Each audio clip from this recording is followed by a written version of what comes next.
Welcome to story time. Let's take a deep breath and let yourself land, let yourself ground in this space, this sweet place, a sweet opportunity for reset, for beginning again this practice of living mindfully, bearing witness to our stories and the stories of others who are on this path to live a more integrated, a more compassion-based life. Gratitude turns denial into acceptance, chaos into order, confusion into clarity, a meal into a feast, a house into a home, and a stranger into a friend.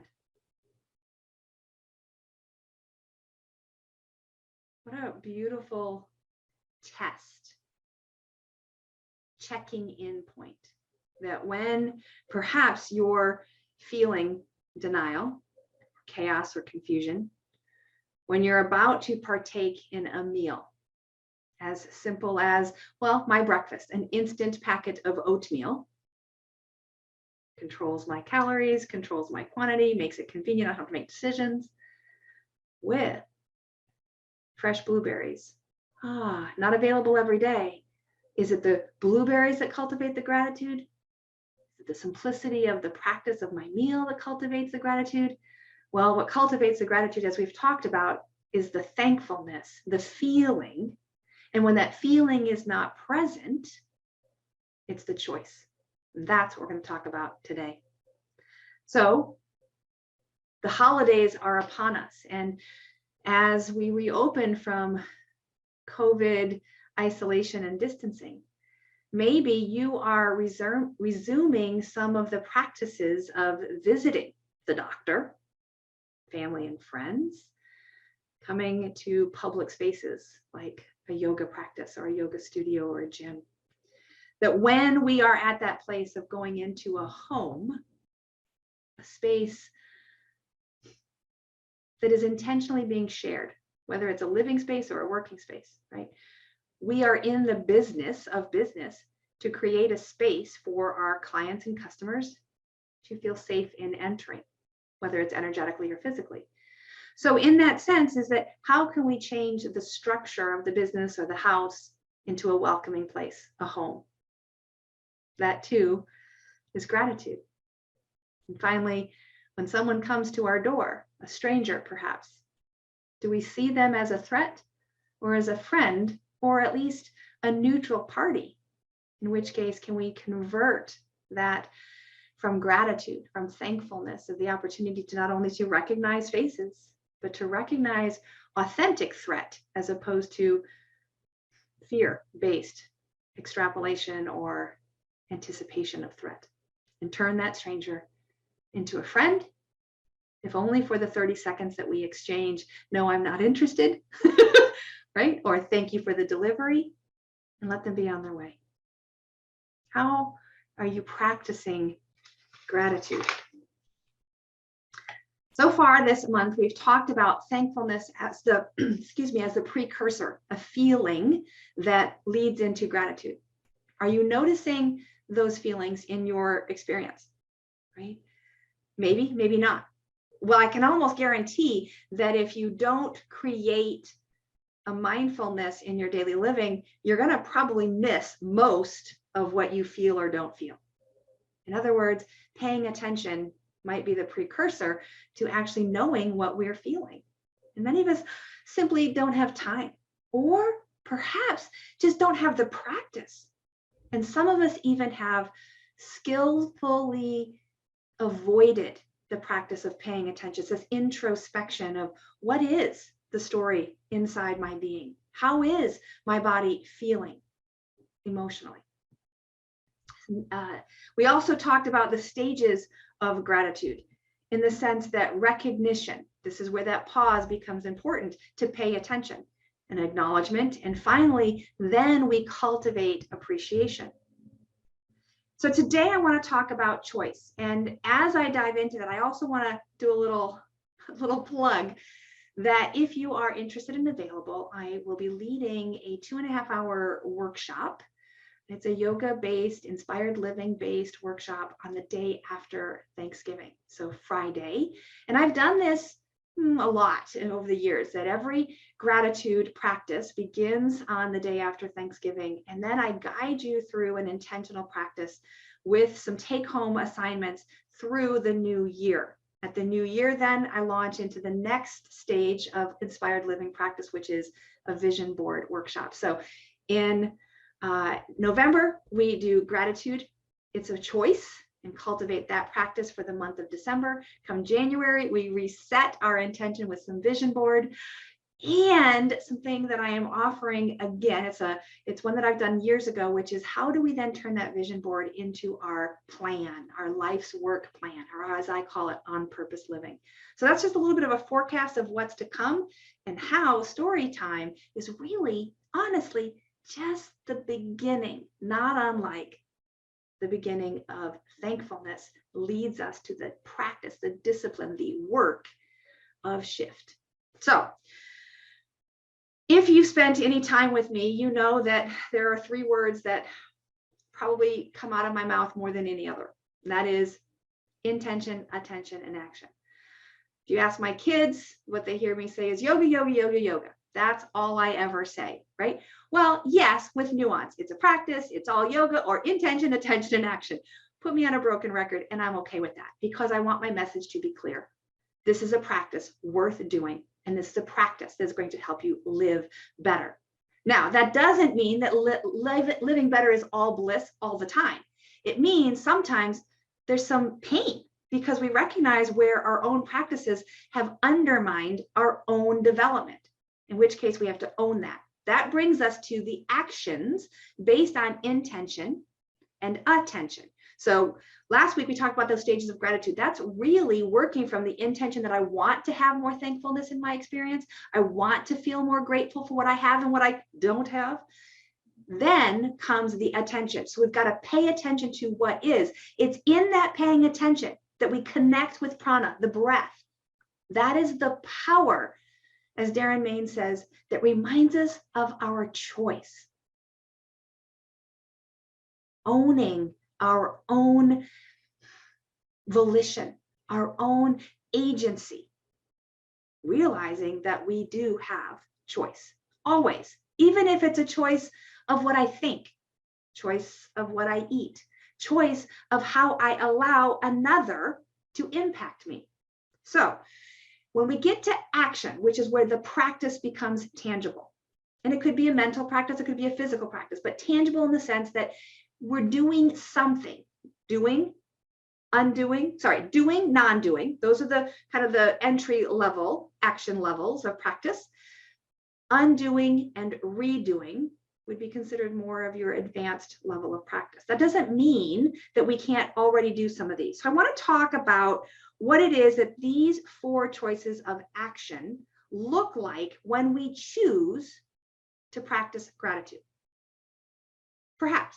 Now, like all things in yoga, there is not a real clear line of delineation that this is doing, this is non-doing, or this is mind and this is body. Remember, it's all one. It's just our mental capacity as humans that we can understand things a little better when we can separate them, wrap our head around them, and then the final step is to put them back together, because that's where they belong. Just like we, you, me, and everyone else, belong with the plants and the animals and the universe herself, connected. That's our nature. But we've been kind of conditioned and nurtured to find where we disagree, where we are distinct and different. Part of our identity development from the yoga perspective is remembering the union. So in order to activate our sense of agency, our sense of responsibility and power over our circumstances, choosing a doing action. This might be the expression of saying thank you, right? Expressing gratitude. Or maybe even a precursor to that is giving someone the benefit of doubt. In other words, we got cut off in traffic. I don't care, honestly, what the real reason is. Maybe they are an asshole, but that doesn't actually benefit me to affirm that. All that does is create distinction and distance, separates me. Well, I'm not an asshole, which is probably rooted in the fact that, ooh, maybe sometimes I am an asshole and I don't like it about them and I don't like it about me. So what if for just that brief moment that thought comes up, I say, you know what, I'm going to do it differently. And I'm going to give them the benefit of the doubt that they've got to get someplace that's really important. Someone's life is on the line, whether it's a spiritual life, physical life. Does it harm me to think that? Absolutely not. And in fact, our ahimsa practice, right?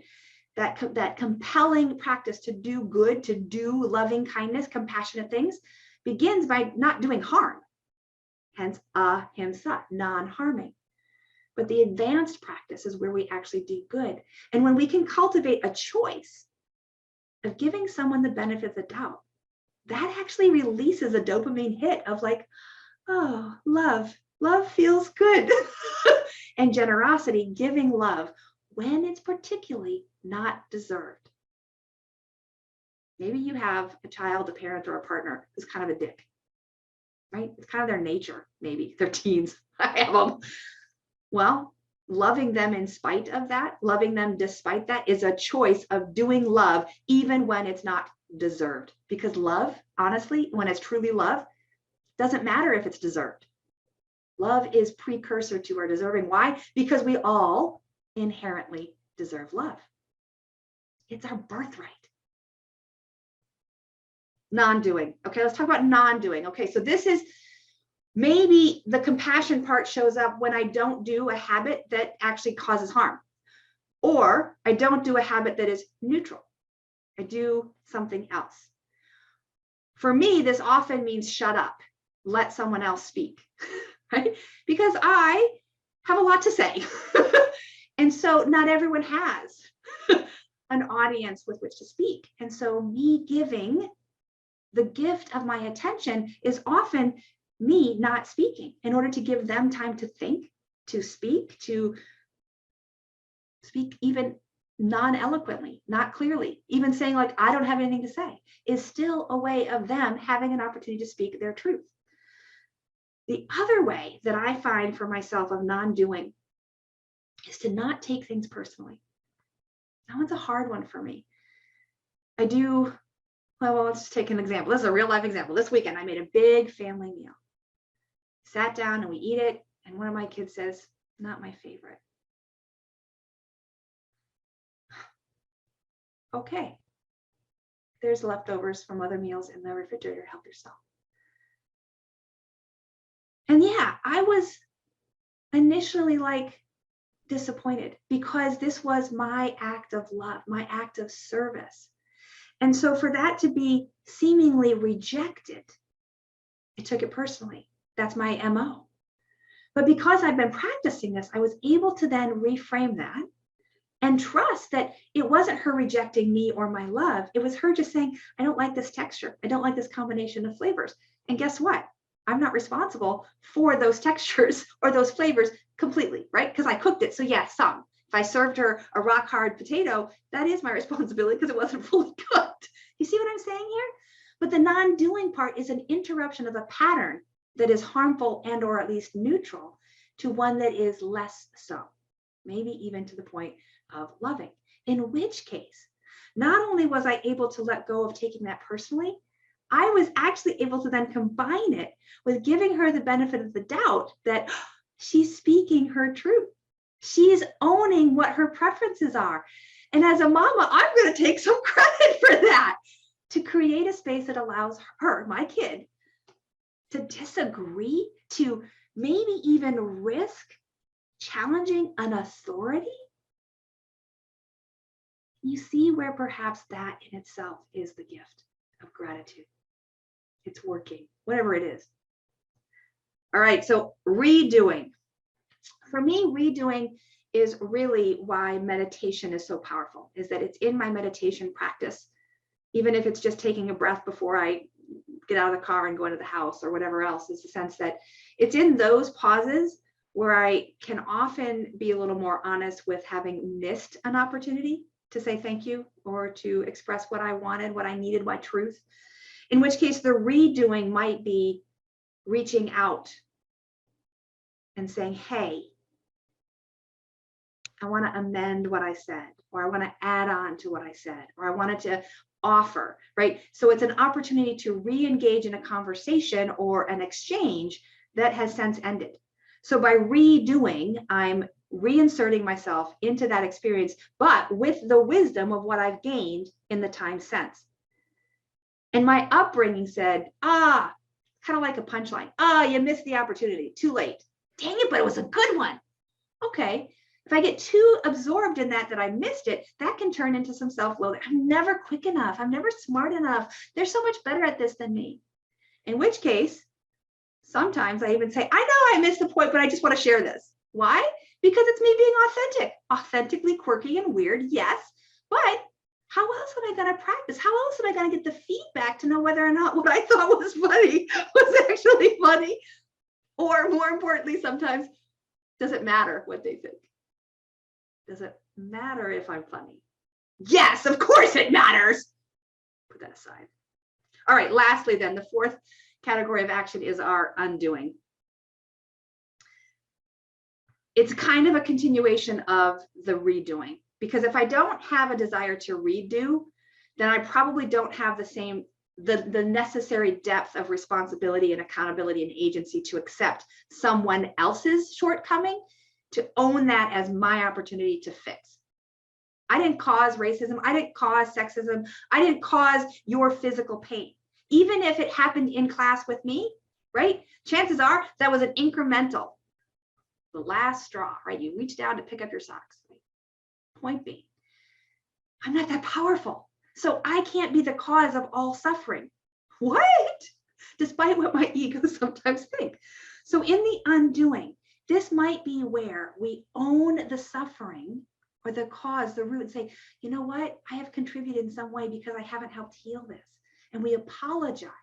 Now, this is a tough one for me, because the truth be told is I don't like people to apologize what is not within their control. I have this conversation on a recirculating basis, but to say I'm sorry doesn't mean it's my fault. And yet a little bit of our language conditioning, at least in the English language, is that if I say I'm sorry, it's because I did something bad, as opposed to I'm sorry that you're suffering. I'm sorry that you've had to endure this. And I would rather embark on a campaign to transform what I'm sorry means than I would be to avoid it and allow it to continue. To me, that is allowing a suffering to continue, a misunderstanding of what it means to say, I'm sorry. I'm having feelings of empathy for you and the suffering that you're experiencing. And I would like to do something to help alleviate that suffering. And one of those things might be just saying it. Another might be being with them to hear their story. Another might be to actually take tangible action to undo or to rewrite laws or policies or ways in which society works. But to ask for forgiveness for something that I have done might be much more of that redoing. Whereas if I ask to be part of the solution from a population that has been underserved or truly harmed, that's the level of undoing something that was not my responsibility at the time of agency or origin, but because my awareness and my capacity allows for it today, I can accept that as an invitation and begin again in the process of our own becoming and our universal connecting, remembering that union.